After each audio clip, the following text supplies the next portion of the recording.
Hello, I'm about to give you a tour of some of my collection. We are in an old barn, but up these unassuming stairs, I have built a studio. And up there, I have most of my collection. I still have some back at the house in my office, and there is a little bit left in storage still. So let's go take a look. All right, so we're gonna start in this corner over here. Let's see, we got Skeletor on the door to the patio, just keeping an eye on people going out. Over here, we got some stuff on the wall. Now this Iron Giant poster, I ordered it from a magazine. After I saw it, it reminded me of one of those old sci-fi 50s B-movie kind of posters, so I really wanted to get it. It arrived in a shipping tube, and it stayed in that tube for a good 12 years before I finally got it framed and hanging on the wall. Let's see what other art stuff we got here. This art print here was done by a local guy. Not sure how local. I'm from California. He's from somewhere in California, but he shows up at a lot of local conventions, and for years I just couldn't decide on which print I wanted to get because he has a lot that I liked. Eventually I was at a convention with my nephew and I made him decide for me. His website's called like Just Scope or something. People should check it out. He's got some good prints. We got some other stuff up here. Oh, we got some animation cells up there from Master Universe and the real Ghostbusters. And I'm gonna grab a ladder and flip this camera around because everything's up really high. And here's a better look at those animation cells. These were given to me by a friend of mine who knew I liked both those shows. And these are 6 of the original 8 Madballs. I picked these up from a comic book store in the 90s at some point. Some guy had come in and just wanted to sell off his whole collection, all his toys, action figures in just one big lot. The shop owner bought them, but he did not care for the Madballs at all. I happened to be in there and I was like, well, I like Madballs, and he made me an offer. He gave all 6 of them to me for like 20 bucks. So I was like, of course, I'll take those.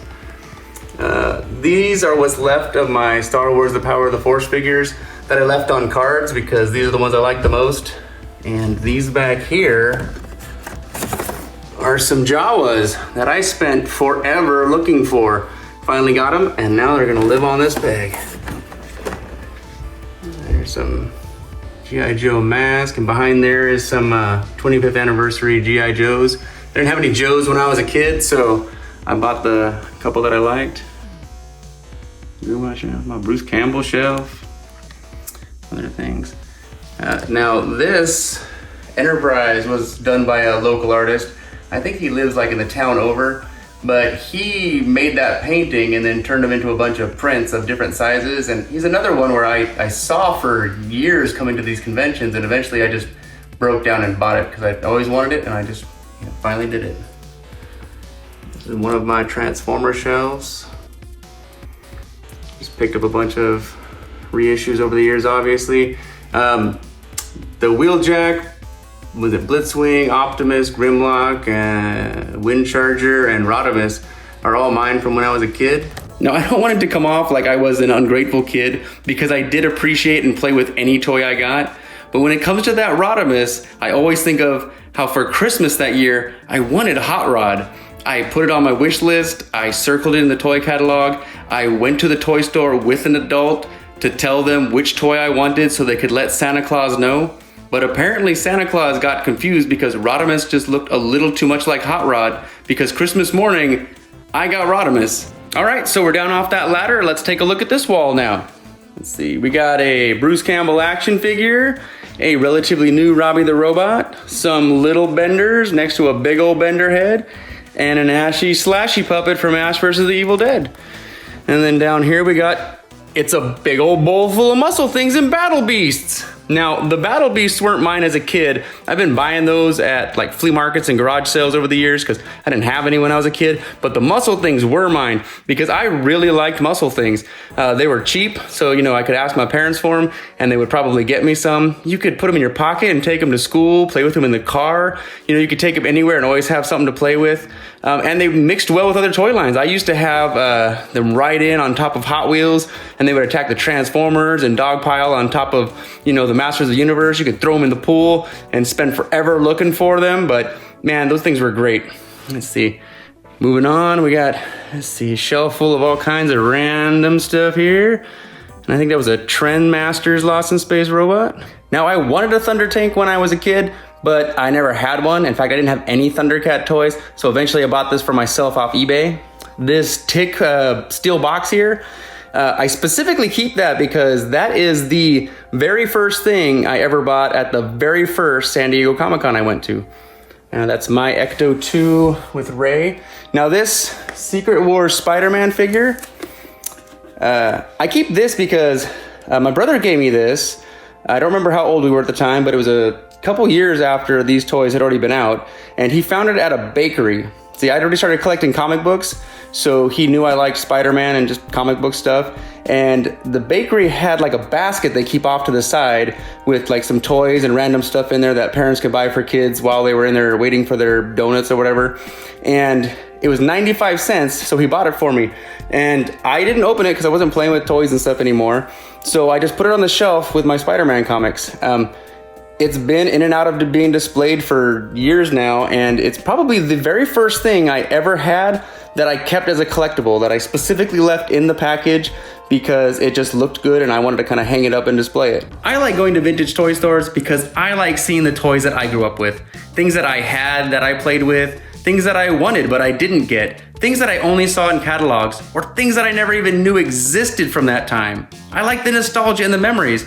But more often than not, I would just go home empty-handed. I appreciated them while they were there, and then they were gone. So what I decided to do was make a digital frame and just fill it with images from all the different toy lines, because I like the artwork, I like the packaging, I like the memories. So anytime I find a new figure that I really like, I can just add it to the frame. It's not the same as having it, but I feel like I can still appreciate it. So this frame has photos of things that I actually own.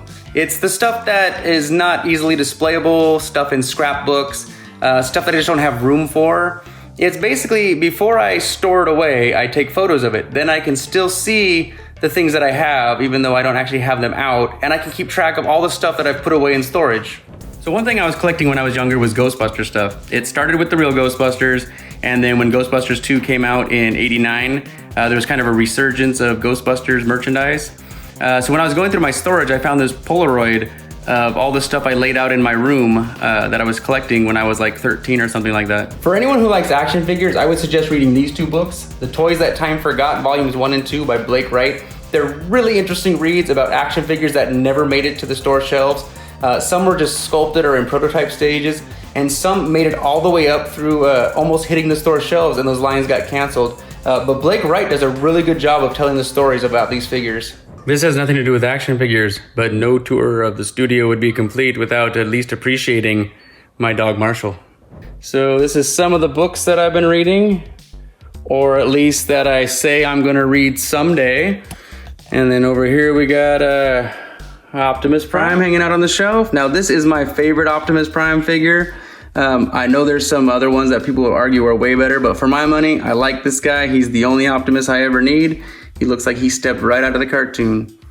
And then behind him, we got the Tick. Now I bought that when the show was on because I thought it was great, and now I keep it because I can't get over how much that looks like Patrick Warburton. I am the wild blue yonder. Then we got some Vincents, some Stay Puffs, a cookie jar, the Iron Giant, and then we go right over here. Some Ghostbuster board games, Slimer, and some Star Trek booze. Well, I hope you liked that tour and you couldn't tell too much that I had no idea what I was doing. So I'm gonna turn this camera around one more time and give you a quick scan of the whole place.